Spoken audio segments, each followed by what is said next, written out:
अस्सलाम वालेकुम viewers, welcome to my YouTube channel Urdu best novels. उम्मीद है आप सब खैरियत से होंगे। तो मैं हाजिर हूँ नावल शरारत के एपिसोड नंबर 4 के साथ।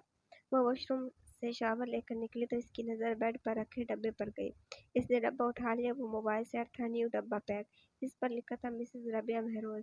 इसने मुलाजिमा को पुकारा, जी बेगम साहिबा, ये किसने भेजा है? छोटे साहब के ऑफिस से ड्राइवर आया था देने। आप नहा रही थी, मैंने डब्बा बेड पर रख दिया। पिछले 2 दिन से इन दोनों में बातचीत बंद थी। वो तो पहले भी इससे बात नहीं करती थी, अब वो भी चुप था। कमरे में मुकम्मल खामोशी रहती, लेकिन अब वो भी बात का सिलसिला ख़त्म किए हुए था। इसलिए गुज़श्ता 2 रोज़ से रावी चैन ही चैन लिख रहा था, लेकिन वो इसकी इस अनायत को चुपचाप कबूल नहीं कर सकती थी। इसके कदम बाहर की सिमत उठने लगे थे। वो गीले बालों समेत मोबाइल का डब्बा हाथ में पकड़े नीचे आ गई और फ़ोन सेट के पास रखी डायरेक्टरी उठाकर इसके ऑफिस का नंबर देखा और डायल किया।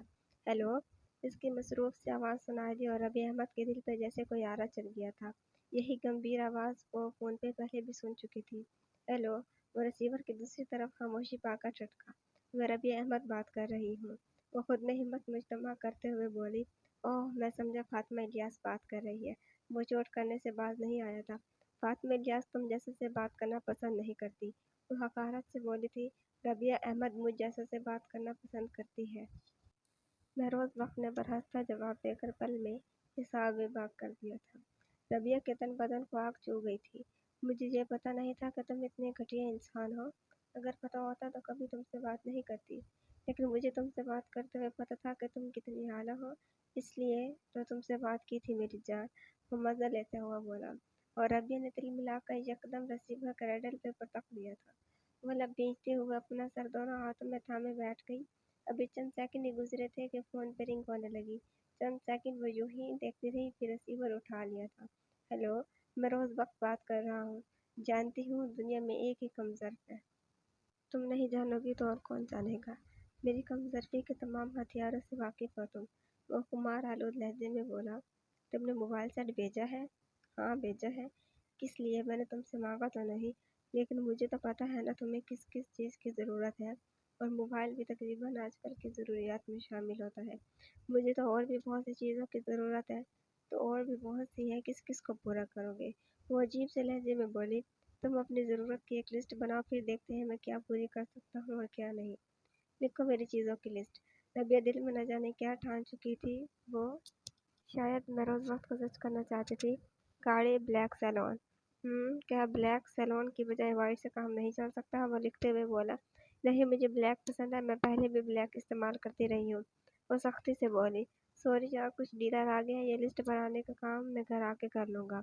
बहरोज़ वक्त के लहजे में अचानक इजलत आ गई थी। बस इतनी जल्दी? इसने तंज किया और बहरोज़ वक्त मुस्कुरा दिया, मगर वो इसकी मुस्कुराहट देख न सकी। बस इतनी जल्दी नहीं होती, अभी तो शुरुआत है। अभी तुमने मांगा ही क्या है भला? कुछ ऐसा मांगो जिसे मांगने में तुम्हें मज़ा आए और मुझे देकर खुशी हो।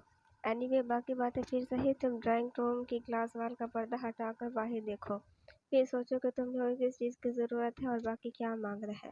वो कहकर फोन बंद कर चुका था। रबी अहमद इसकी बात से उलझ गई थी और फिर बेसाख्ता ड्राइंग रूम की ग्लास वाल से पर्दा हटाकर बाहर देखा था। बाहर गेट के सामने वाली रोश पे ब्लैक कलर की न्यू सैलून खड़ी थी, चमकती दमकती, लिश्कारे मारती हुई 0 मीटर दूर से ही लग रहा था कि शोरूम से सीधी यही लाई गई है। ये सब करके तुम मेरी नज़र में अच्छाई की कोई सरहद नहीं पा सकते सैयद महरोज़ बख्श। उसने बड़बड़ाते हुए झटके से पर्दे बराबर कर दिए और वहाँ से हट गई। आज संडे था और ऑफिस से छुट्टी थी। रात लेट नाइट सोने की वजह से वो दिन चढ़े तक सोता रहा और वो अभी सो ही रहा था कि रवि ने गाड़ी की चाबी लेकर बाहर निकल आई थी। कहाँ जा रही हो बेटा? अल्फा बेगम इसे तेजी से बाहर निकलते हुए देखकर पूछा। मार्केट।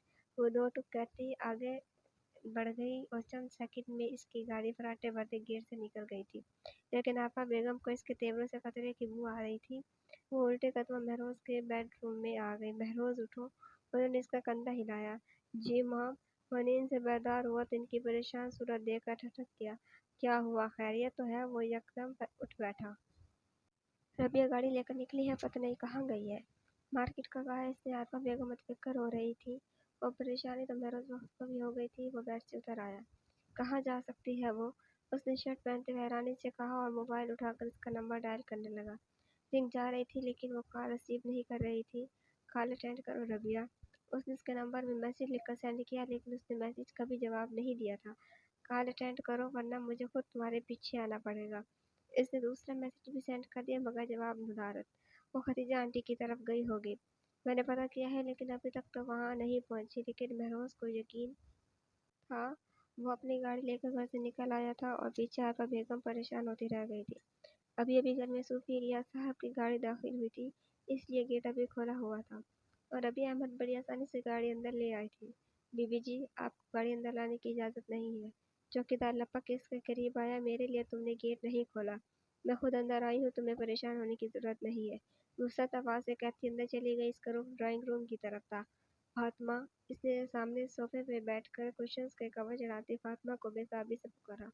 रबिया।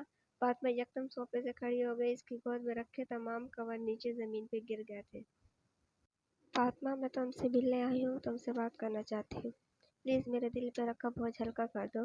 रबिया रुहान से लहजे में कहते हुए फातिमा के करीब चली आई। मैं तुमसे कोई बात नहीं करना चाहती। फातिमा रुख मोड़ गई। प्लीज़ फातिमा, मैंने कुछ भी जानबूझकर नहीं किया था, मैंने बस एक मजाक किया था, एक शरारत की थी। बाखुदा मेरा इसमें कोई बाकायदा प्लानिंग या नीयत शामिल नहीं थी। मैं ऐसा करने का सोच भी नहीं सकती थी। न जाने कैसे मुझसे गलती हो गई। मेरी गलती माफ़ कर दो फातिमा प्लीज़। मैं तुम्हारी वही रबिया हूँ जिसकी आवाज़ सुनकर ही तुम खुश हो जाती थी, जिससे तुम घंटों बातें करके भी बोर नहीं होती थी। आज मेरी गलती की वजह से मुंह मत मोड़ो। मैं तुम्हारी तरफ से सजा की नहीं, माफ़ी की दरख्वास्तगार हूँ। मैं बहुत बुरी हूँ लेकिन तुम तो अच्छी हो ना। रबिया अहमद कहते कहते रो पड़ी थी। फातिमा ने बेसाख्ता पलट कर इसकी सिम देखा था। फातिमा की रुखसारों पे भी बेआवाज़ आंसुओं की तहरीर रकम थी। फातिमा, तुम अंदर जाओ। सूफी रियाज की बारोब दबंग किस्म की आवाज़ सुनाई दी थी। रबिया का चेहरा यकदम जल पड़ गया था। फातिमा की इतनी जुर्रत नहीं थी कि वह बाप के सामने ठहर सकती। वो अंदर चली गई। फातिमा, रुको प्लीज़। रबिया पीछे लपकी थी। आगे कदम मत बढ़ाओ लड़की, तुम्हारा इस घर में दाखिला मना है। तुम्हें चौकीदार ने नहीं बताया? इनकी आवाज़ और अंदाज इतना सर था कि रबिया अहमद को अपने जिस्म जान ठिठुरते हुए महसूस हुए थे। मेरा नाम लड़की नहीं रबिया अहमद है। मैं कोई खैर नहीं आपकी भांजी हूँ। इससे पहले कि मैं तुम्हें बाही छोड़कर और शराफत से खुद ही चली जाऊँ, सूफी इलियास सख्ती और बेगानगी की हद कर रहे थे। जो गलती मुझसे हुई है आपकी किसी बेटी से हुई होती तो भी आप यही कुछ करते, इसे धक्के देकर निकाल देते। रबिया का लहजा तल्ख और तीखा हो गया था। अगर ये हरकत मेरी किसी बेटी से हुई होती तो गला काट के इसे खड़े खड़े कब्र में उतार देता। ये सवाल जवाब करने का मौका ना देता इसे। इनका लहजा गजबनाक हो रहा था। यानी आप मुझे बांझी ही समझते हैं, बेटी नहीं। इससे तो बेहतर था कि आप मेरा गला काट के मुझे कब्र में उतार देते। ऐसी बदगुमानी और नफरत की मार तो ना मारते।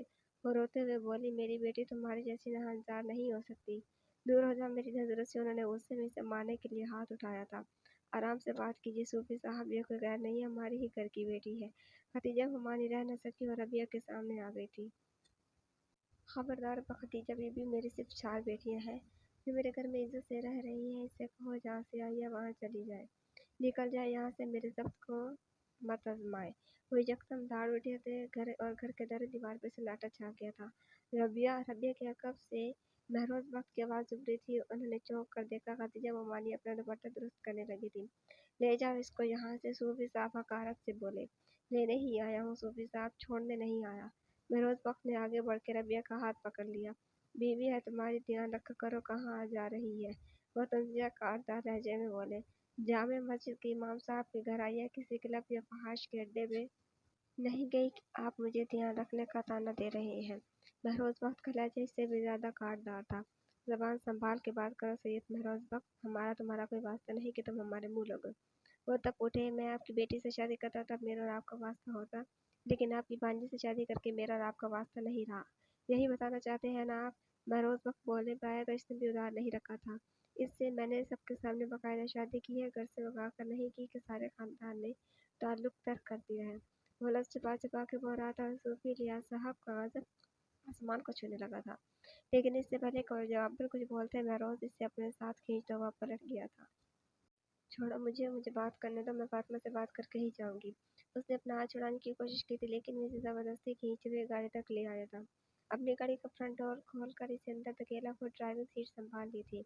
साथ ही अपने घर के ड्राइवर को फ़ोन कर दिया था कि वो सूफी साहब के घर से रबिया की गाड़ी ले आए। तुम क्यों आए हो? وہ مہروز پہ بھڑکی اپنی بیوی کی خبر رکھنے، اس کا دھیان رکھنے۔ وہ تمسخرانہ جواب دیتے ہوئے بولا تھا، یہ سب کیا دھرا تمہارا ہی ہے، میرے کیے دھرے کا سبب تم ہو۔ کاش میں مر جاؤں، وہ دکھ سے بولی تھی۔ آئی ڈونٹ کیئر، میں دوسری شادی کر لوں گا۔ اس نے سے چہرہ تھا اور ربیہ بے بسی سے دونوں ہاتھوں میں چہرہ چھپا کر رو پڑی تھی۔ جاری ہے۔ امید ہے آپ کو ایپیسوڈ پسند آئی ہوگی۔ اگر آپ نے ابھی تک میرا یوٹیوب چینل سبسکرائب نہیں کیا تو جلدی سے سبسکرائب کر کے بیل آئیکن کے بٹن کو دبا دیں تاکہ نئے آنے والے ناولز کی اپڈیٹس آپ کو ملتی رہے۔ لائک، کمنٹ، شیئر کرنا نہ بھولیں۔ انشاءاللہ جلد ہی ملاقات ہوگی نیکسٹ ایپیسوڈ میں۔ اپنا خیال رکھیے گا۔ اللہ حافظ۔